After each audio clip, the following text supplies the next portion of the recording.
You finally found the perfect car in racing blue. You even got them to throw in the LED fog lights for free. Auto Owners insures your car because some people never learn to parallel park. That's simple human sense.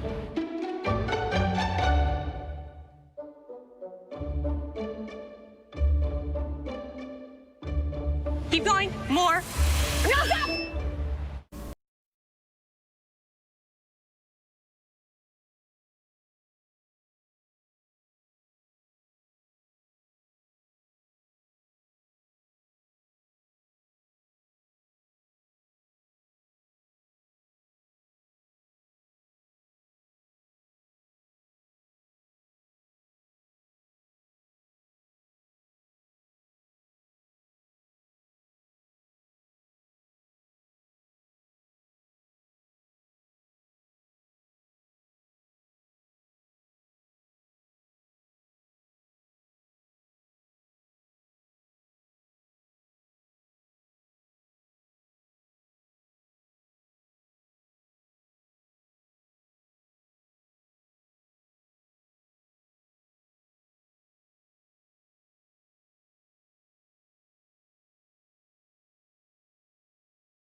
Well, good afternoon and welcome to this edition of the Red Raider Coaches Show. My name is Brent Johnson. I'm along here with Coach Matt Wilson, Offensive Coordinator, and Austin Wilder, Special Teams and Linebackers Coach.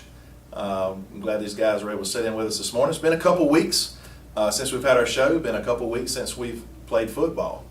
And I hope we're rested and ready to go as we will start region play this week. But we're going to focus back on Johnson County for just a few moments, but I first want to recognize one of our key sponsors for the football season, and that is Bennett Johnson Insurance, Mr. Daniel Johnson.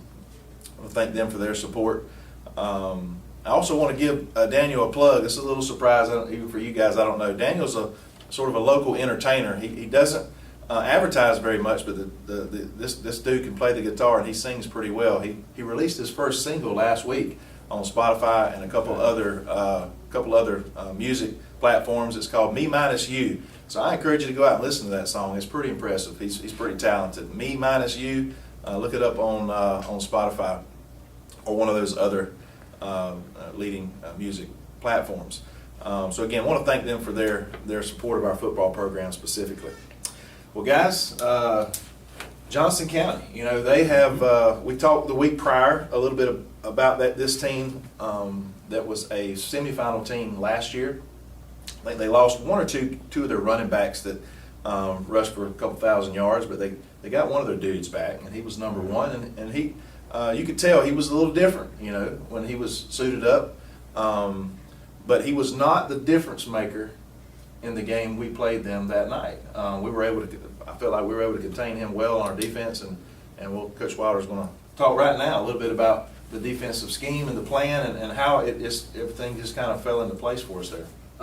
Well, that game, it was, we talked all week about being physical with them again. We're going to try to be physical with every team we have that we play on our schedule. But, finding where he was at all times, if he was out, split out, receiver, running back, quarterback, whatever he was, we were trying to figure out where he was and figure out what he was going to do. But I think the game plan, was, it kind of changed for us because we figured out, well, we don't have to, the scheme that we had planned for him, well, now we can do something way simpler and still be effective. D-line played really well. One of their big plays, is trap and everything like that. And, we told them, don't try to run the sweep down. Y'all are all athletic. Y'all could probably run it down. If we got you in a three-point stance, y'all said run. But y'all played the trap the entire night and don't get trapped and we win the ball game. And that's exactly what we did. I mean, they played the trap, let the linebackers run, let the secondary run. And, we did a really good job of containing that the whole night.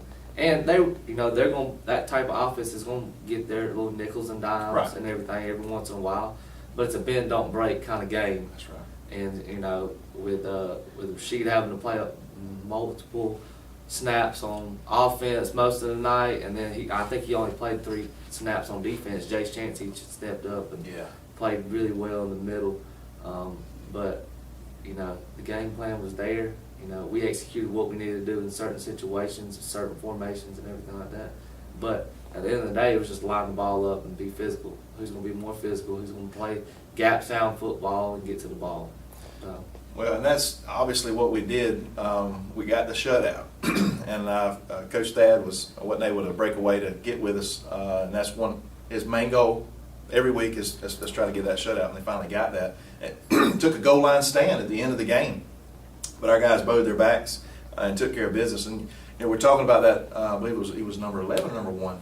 Number one. I knew he had some ones on his jersey, but you got a kid like that, and he's kind of Mr. Everything for them, because he would line up a quarterback, wide receiver, running back, punt return, you know, and I thought our punter did a fantastic job of punting away from him the whole game, really. I think he had one opportunity to return the ball with any significance, and again, our special teams just played well. And then again, defensively, we got after it. And a team like that, it didn't take too long to notice they were extremely uncomfortable throwing the ball. And we kept them in situations where they needed to throw the ball when it was 3rd and long, 2nd and long, 3rd and long, because our defensive line might have, I don't know, maybe it been our best game we played all year long. Not sure what the numbers turned out, but how they graded out, but man, we got after it. And I keep saying, I said this the first time when we were over a couple games prior, I said, man, I can't wait to see our defense on the field again. And that, you rarely say, you really don't want to say that, because you want your offense on the board, on the field to try to score more points. But knowing that our defense is as good as it is, and as physical as they are, and as fast as we are, they're just fun to watch. So if you didn't get an opportunity to watch that game, go back. I know our camera angle wasn't quite the best. It's one of the lowest field angles I think we've ever had. Their stands, the top of their stands were literally probably 6 feet above playing level. They did have a small box, and I'll never complain about another school having a visitor's press box. I don't care if it's no power, no whatever, because we don't have one, and we need one over here, so I can't complain about that. But our coaches utilized that box, so that got them a little higher to be able to see the field a little better. But we enjoy being in the stands broadcasting. We got people all around, and it's we broadcasted out of the back of my pickup truck before for softball. So we're accustomed with a generator creating our power. So we're accustomed to pretty much broadcasting anywhere. So, but again, it was a unique venue. You know, this is the home of Herschel Walker. If they, you know, if you didn't know that, I know we brought that up a couple weeks ago. But I mean, it probably looks the same as it did when Herschel Walker played, and I don't know if that's for a specific reason. You know, you would like to see a few updates. They had a really nice jumbotron, and I actually like that format where the jumbotron was above the old style scoreboard. I kind of wish maybe we had done that, because then you can utilize the board for any and everything else other than just, you know, as well as putting the board or the scoreboard stuff up. But so that was a neat thing. And then they threw in some light action. They did. So they had the blinky lights. We saw that the week before in East Lawrence. You know, in a new facility like theirs with the turf field and the lights, it was like a concert, you know. And then we had, again, the facilities at Johnson County didn't quite compare with theirs, but they did have the lights that blinked and some good music and that sort of thing. So, but yeah, that was basically where we were. We did get that shutout again, 9-0. But we did score 9 points on offense. Probably had a few points left on the field. But tell us what your overall. We did, Brent, and it's no secret we had a few players out, a few starters out, and what happens there is now you got to have some gutsy performances, because in a small school you don't have all these extra people to go. So now Rashid had to come in and get way more carries than he's supposed to, and they're all night hitting him at the dang knees because they ain't about to hit him up high. Yeah. And so he had a real gutsy performance. Key Brown was in there to block most of the time, but then when Rashid's down, he has to come to tailback. So it's not in these small schools, and it was just gutsy performances from them. And also, you had people that hadn't even started all year, had to get in there at receiver some, and then another lineman here and there. So what that did for us, number one, it gets you more experience, but at the same time, to be able to get that experience, like when you're carrying a ball like that, especially like a key who ain't had many carries, when you can carry it practice, it ain't the same as Friday night. No. So and you figure that out. Now he's got experience doing it, but it's tough. You don't get it until you play on Friday night. right. So that's the good thing about that, and they're just gutsy performance. I mean, because the key he didn't really come off the field much because he No. played defense too, Mhm. and you see him cramping up on the sideline. So was real proud of him, and he don't say no. He loves football. He so loves it. He's going to do it. And Rashid, I know Rashid slept good the weekend. I'm telling you, they was going to his legs all night, and he was a good gutsy performance, and we was able to, and we knew it was going to be that kind of night. Just kind of let the defense roll, and we just got to, try not to turn. We did turn it over again. Still trying to work on that. We're gonna get there. We're gonna get there. Yeah. We had a bye week, and we worked on that big time. So hopefully we can do that tomorrow better. But so we knew the defense let them play, and just we got move the ball, and try to get in the end zone. So, but I was proud of them boys that hadn't really been out there yet Right. this whole year. And then had to go out there, and we got it done. And And at the end of the game, we win. That's right. That's the end of the. And that's the bottom line. Yeah, that's the bottom line. And you mentioned a key. He had a couple big runs, Mhm. had a touchdown. He did. And again, these are guys that haven't toted that rock Mhm. other than Slade a few times, but he only gets 5, 6, 7 carries a Yeah. game prior to this. Yes. He took had a real tough tackle where they just Yes. undercut him. He They- basically yeah. flipped over, head Tried over to tackle heels, him. head over heels, and a little concern for a few minutes as to whether he would maybe be able to stay in the game, but he worked it out on He's the tough. sidelines. He's a tough kid. Tough kid. And so again, he's a guy, like you said, you don't want to tackle him high. No. So they work They on won't for his do it. knees and his lower body, and again, over time, that can affect you in a game or much less in a season. So again, real proud of the way our guys played. We were it's one of those games where I felt like we were pretty much in control Yes. 95% of the game. And you just want to stretch that score out just a little bit more, just in case one gets loose Mhm. somehow and makes a big play. I know over history, I've been around this for 14, 15 years now. One of the struggles that I think, not just Bacon County, but other schools that are trying to turn that corner, we let that one guy beat us on that other side. One or two kids, that you got to stop them. And that's what we did. Yep. And we've done that multiple games this season. The guy from Clinch, we didn't win on the scoreboard, but I felt like we won on the field. He got a few plays. Again, he's a different kid. That was number 11. That was number 11 there. That's a different kid at Clinch County. You can tell. Yeah. But he did not beat us. So that's what you got to do. So we're proud of our coaching staff and what y'all guys are continually trying to do, and week to week, and that's what we've seen since week 1. That tough loss we took to Lanier County. Lanier didn't look good that game. We didn't look good. They just come out on top, and we have continually gotten better as the weeks have progressed. So, big week this week. This is where this is for all the marbles. This is where it comes together. All these games prior, our 4-2 record means nothing at this point. Our next 3 games is what counts toward the state playoffs. We're going to make the playoffs. That's what happens when you're in a 4-team region. We could lose the next 3. We'll be the 4 seed. We'll travel somewhere pretty far, play a game. It's a toss-up. We win this week is where it starts. We win the next week and we win the next. We can do something really special. But let's don't get too far ahead of ourselves. We want to concentrate on Pelham High School this week. And Coach, tell us a little bit about what we can expect from Pelham. Okay. Pelham's played a hard schedule, so they're going to be battle tested just like us. And they're battle tested. Defensively, they run a 4-4 defense, and I'll be honest, them defensive they're a base 4-4, but they do. It seems like every week they change something. They put another lineman in, or they put another skill guy in based on the offense they're playing. Okay. And they do a good job. They do a good job of it. So. We're thinking 4-4, but we're not sure. So you can't, we've gone over everything this week in the last 2 weeks. But so they are a good job. They're trying to take away whatever offense they're playing. They're going to try to take away what we do best. So they might bring another lineman in. They might better put a skill guy here, put 3 back. They might go 4-3. So you got to be prepared for anything. And they do a good job there. And then they got good linebackers. I know number six is very good. He's he played for them last. He was their best linebacker last year, and he's back.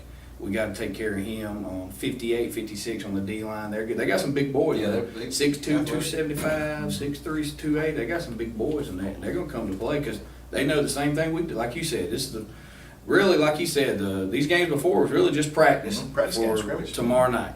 That's what it is, because this is all we worried about is the region and then playoffs. So they know the same thing. That's right. So and they just played Irwin last week tough. They lost to Irwin 35-40. Yep. So if you're playing Irwin like that, you're a tough team. That's right. So we got to come in and we've been focused. This is a short week, so we came in Tuesday, correct, this week? Mm-hmm. Yeah, we missed Monday, came in Tuesday. And I'll be honest, our boys at the beginning of weight training were a little, anytime it's a short week, they were a little playful and stuff like that. Mm-hmm. So I talked to them at the very beginning. I said, look, all this stuff's happening. We got softball region who just won. They both won 2-0, so shout out to softball. Good job. Get it done today at 4. That's right. We'll be on to Columbus. So you got the softball, so they was able to check out and go watch it. So there's a lot of stuff going on, but we got a game to play. Mm-hmm. And we got a game to win. So and after I told them that Tuesday in the weight room, they changed. They went back focused, and they got mental, and we had a great week of practice. So I was proud of them for that. So all this stuff flying around, we got a game to play, and we need to focus on that. And now I'll let you talk about, I know offensively, split back veer. I'll let Coach Wilder explain that one. So another running offense. I watched a little bit of film throughout this week, and that's what they want to do. They want to run the ball. They don't look comfortable throwing the ball.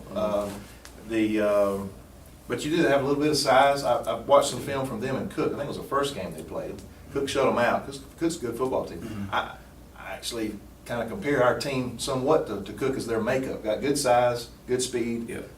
That kind of. They had some big boys up front, and they got after it. So, but since then, some of the film I've watched again, I tell them they want to play. They're well coached up.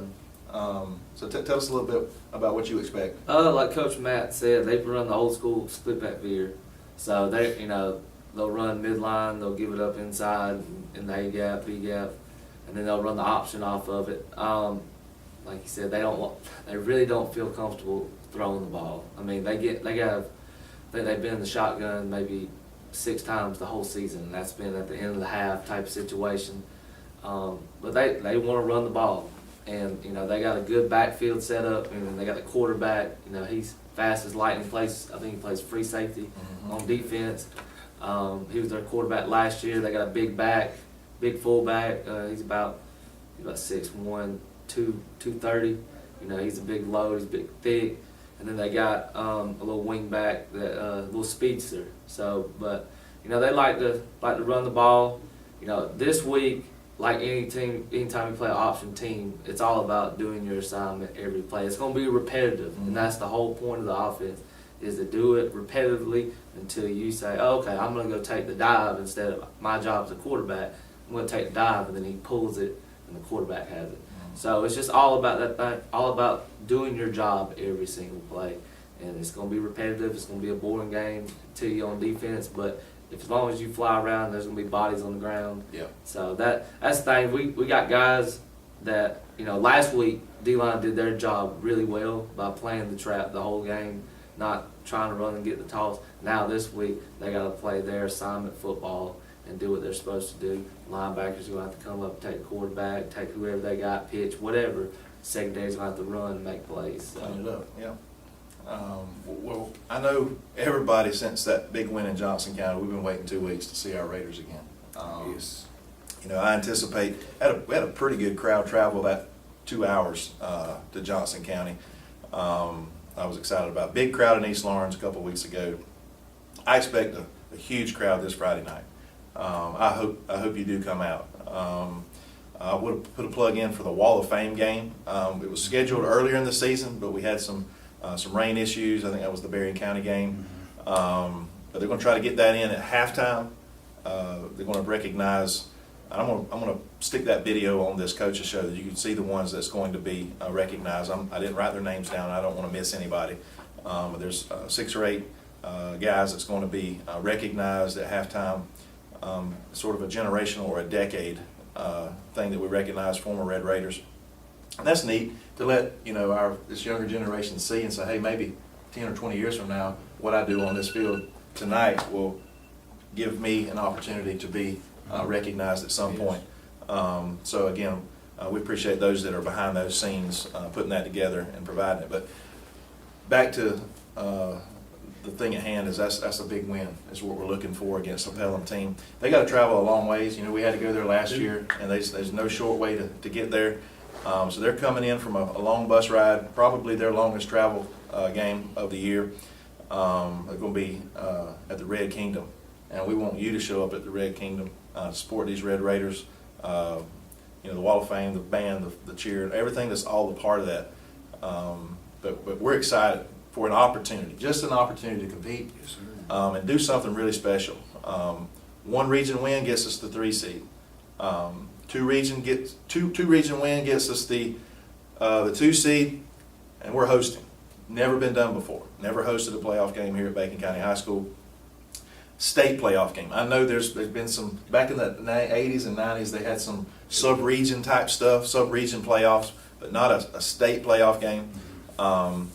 And then we do something crazy silly, and we sweep this thing, and now we're the number 1 seed. We're playing at home with a ridiculous chance to move to get a victory in a state playoff game, which has never happened before either. We played in state games as we've traveled, but we've never won a state playoff game. So we're excited about the opportunity. I'm making no predictions, but just the opportunity for our kids to compete and these coaches to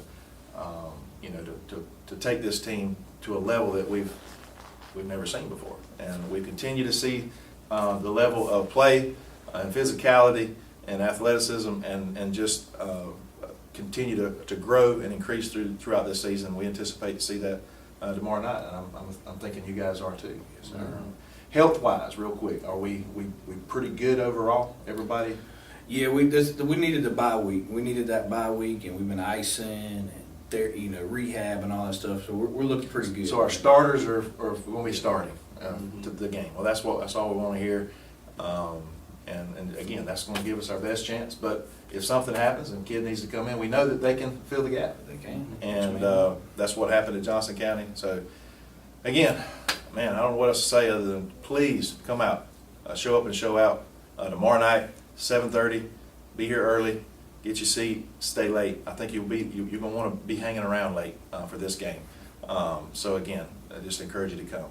So on behalf of myself and these coaches, we want to thank you for joining us again on this edition of the Red Raider Coaches Show.